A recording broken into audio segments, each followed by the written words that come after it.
Thursday night football could not come faster. I mean, it has been just an absolute roller coaster in the NBA and college basketball for us. So thankfully, we do have NFL today. We had a great week last week, 10-3. So let's see what we can cook up on this Thursday night matchup. Divisional NFC North game. Lions, Packers, who's getting it done? We're going to find out today. This is the free three. Let's go. What's up, guys? It's your boy Noble Living back with another DYF Bets video. I'm breaking down my favorite picks and plays of the day as I just try to get to the bag together and make some money. Like I mentioned, it's been an up and down roller coaster in basketball for us. We have some good reads, we have some bad reads, we have some games that we probably should have stayed away from, like yesterday in the Kansas Creighton game. I didn't really know if Carl Brenner was playing. I did like Kansas, obviously, because I put them in the moneyline parlay. But there were other teams I probably should have taken a look at, like Texas, like Vanderbilt. Like, these are all teams that I should have paired with Oregon instead of them. Great game by Creighton. They looked really good. Great atmosphere there in Nebraska, Omaha there. So they got that done. That blew our parlay. D'Angelo Russell, his PRA. So I know there's a lot of controversy around his PRA. I said it was at 17.5 because that's what DraftKings had it at early in the morning.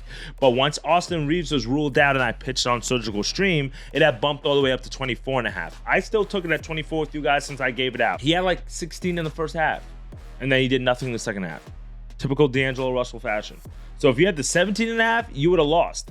And if you had the 24.5, you definitely lost. So that sucks for us. Our only win on the day was UConn on the spread. Great win by them. Multiple opportunities for you guys to grab them live at cheaper value. Baylor had a big lead in that first half, and like I thought, UConn rallied because why? They were at home in Connecticut. So right now, it's a little bit up and down inside of college basketball, but right now, I really don't want to fade some of these home teams because, I mean, the home atmosphere, it matters. It matters. It matters. We saw that in Providence and BYU. We saw that yesterday with Duke and Auburn. It matters. And I've been trying to stay off of some of the marquee matchups, but I've been right about a lot of them, and now I'm taking some different ones like Kansas, where I think it's a little bit more obvious, and then I get bit. But hey, we have a long season ahead of us, 10-8 right now for the month of December. Not too shabby. We're gonna bounce back today because, like I mentioned, we've been red hot in the NFL. You can see our NFL record right now, almost 20 games over 500, 72-53. Last week we had a 10-3 week. So today I've got two best bets for you guys inside of the Thursday night football matchup, and then I also have a player prop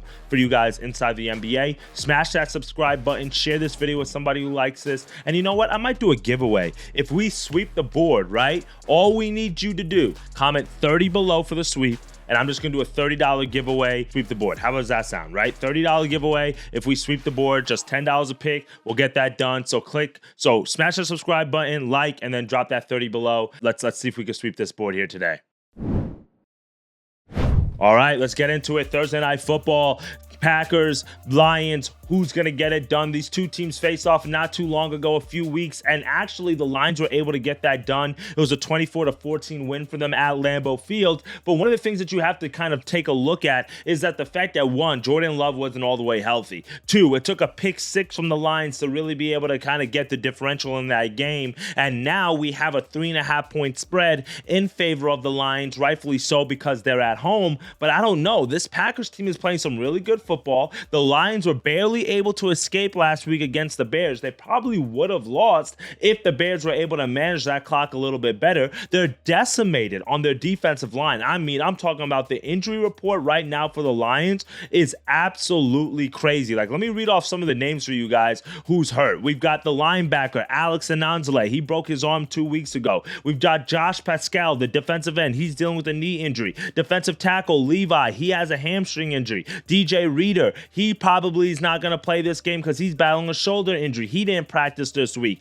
Defensive tackle, Mekhi Wingo, he just got added to the IR this past week. So the amount of injuries that the Lions have is just absolutely crazy, especially on the defensive line. And we know that's one of the heart and souls of this team, and that's why they have one of the best run defenses in all the NFL. They obviously were able to recover a little bit since Aiden Hutchinson's come down with the injury that happened weeks ago, but they still keep having injury after injury after injury after injury after injury. And now you have to face a Packers team that is trending in the right direction, that played you very, very well at home, barely escaped. You guys did because you got a pick six, and then you also got that field goal cushion there. Jordan Love, I like the narrative today. I like the way that he's playing. I'm going to go with a classic tease piece. Those have been cashing in for us, so don't hate me. We're going to go Packers plus 9.5, over 40.5, minus 120 odds. Now, I know there's some people here who are sharp, and they're like, the under is the play, Noble. The total is too high at 51.5. I get it. It is a very high total, especially for a short week, especially for Thursday Night Football. But this is the thing. It's a dome game. Last time when they played in Lambeau, 24-14, that was outside. If you look at some of the recent games for the Packers, they've been playing at home in frigid temperatures like last week against the Dolphins on Christmas Day. I mean, not Christmas Day, Thanksgiving Day, excuse me. So when you look at some of the numbers, it says take the under. But when you look at what the Lions have been able to do this year in the Dome and what the Packers are able to do in one of those neutral environments or neutral climate environments, they've been able to score the ball. They're averaging 27 points per game this season in a dome. And if you go back to last year to end the regular season, this is what their offense did indoors. 29 points, 33 points at Minnesota, 48 points at Dallas, and then 29 points at Detroit, right? So for me, do we know what the Lions are going to do? They're going to run the ball. They're going to use tempo. Jared Goff plays much better at inside than he does outside. They're going to get their fair share. So if the Lions get 30, 27, that's what their line's at 28.5. I like the Packers line at 23.5 over. I like that. I was going to give that out, but I didn't. I like that. Why? Because of the injuries that the Lions are dealing with right now on this defensive line, and I like Jordan Love today to be able to move the ball. And that's what's going to lead to our second best bet of the day. And I'm going to go Jordan Love over 32.5 pass attempts, minus 120 odds. I feel like a lot of people are going to take Josh Jacobs today. Rightfully so. He's been balling, and his number is kind of low at like 67, 68.5. But the problem for me with taking Josh Jacobs is that the fact is you're going to utilize that strategy until the Lions score, right? So the way that I look at it, it's like, so if the strategy is to run Jacobs so you can keep that potent offense of the Lions off the field, makes sense. But when the Lions score and now you're trailing, what are you going to have to do? You're going to have to throw the ball. And Jordan Love is a guy who can literally do that. He's gone under this number in 3 straight games. But again, let's look at it. Miami, frozen tundra of the game, freezing temperatures. San Francisco, same type of a thing because that game was at home. On the road against the Bears, very tough defense, same type of climate. Now you're in a dome against the Lions. The last time the Packers faced the Lions was just before this 3-game stretch that I just spoke about. Jordan Love, 23 for 39. So he threw it 39 times. He went over this number, and now he has a better environment because now he's not playing at Lambeau Field. He's playing in a dome. I like this number. He can ball. He can throw it. You can take his pass yards as well. But over 32.5 pass attempts is way too low of a line, especially when we get value like this. And keep in mind, like I mentioned, the scoring that they've been able to do down the stretch. And then also just the fact that Matt LaFleur is one of those coaches where he's not afraid to get into a shootout game. We saw that earlier in this season when they faced the Eagles in Brazil. Like, look at the way that they started off the regular season this past year. He had 34 attempts against the Eagles, 54 the week after against the Vikings, 26 against the Rams, 32 against the Cardinals, 33 against the Texans, 39 against the Lions. So he's gone over this number more times than he hasn't. Don't overthink it. I'm laddering this. I'm going 33, and I'm going to go 35, and I'm going to go 38. I think he hits all 3 of those numbers. I expect a high scoring affair tonight. Let's go with this one as our second best bet of the day. Third and final pick of the day, NBA. Here we come. And we're going to go to the Grizzlies matchup as they're taking on the Sacramento Kings at home. And I'm going to take Mr. Jaren Jackson over 19.5 points,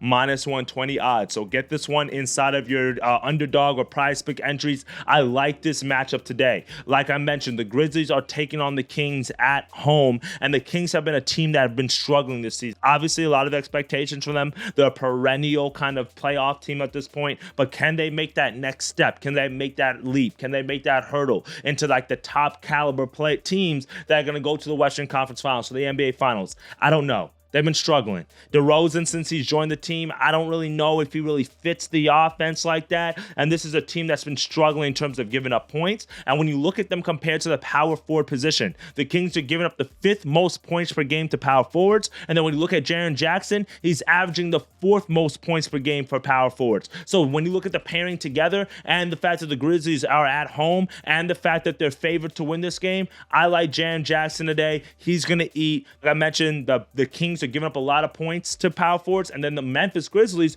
are also a team that's actually like finally healthy, right? They've been having to plug in piece throughout the season. Marcus Smart was missing time, Ja was missing time, JJJ was missing time, but now they're finally healthy. No Zach Edey here, which should mean more minutes for Jaren Jackson Jr. as well. And if you look at some of the recent game logs, 16 points in 29 minutes against Dallas. So, okay, whatever. But 25 points the game before that, 23 the game before that, 21 against Portland, 23 against Chicago, 25 against Philly. So he's literally gone over this number in 6 of the last 8 games. He's averaging about 14 to 15 shot attempts per game as well. So the volume is going to be there. He just needs to hit a few of them. Also get to the free throw line a little bit, which he should be able to do against this Kings team. And then the Grizzlies are also second in the league right now in points per game and also top 5 in tempo as well. So they're going to push the pace. They're going to be able to get it moving up and down the field, or court, I should say, at home. I like JJ today over 19.5 points as our third and final best bet. Well, that's it for me today, my friends. 3 best bets, 3 winners that I'm giving you guys real lightly on this Thursday card. We're going to take a break from college basketball today. If you do want those college basketball, I might have 1 or 2 winners for you guys. Click the link in the description. Join the free Discord group. I've got you guys. But besides that, we're going to go Jaren Jackson Jr. over 19.5 points. We're going to go with a classic tease piece. We're going to take the Packers up to plus 9.5. We're going to take the over to 45.5. And then we're also going to go Jordan Love over 32.5 pass attempts. I'm laddering this one as well. 35, 38. That should get you plus chicky as well for your ladders. Let's get to that money. Let's cash in. Jordan Love, 5-1 against the numbers, an underdog of 3 or more points. I like that today. Let's see what happens on Thursday night. Appreciate all the love and support. Let's get to that cheddar, and I'll see y'all in tomorrow's video. Later, guys.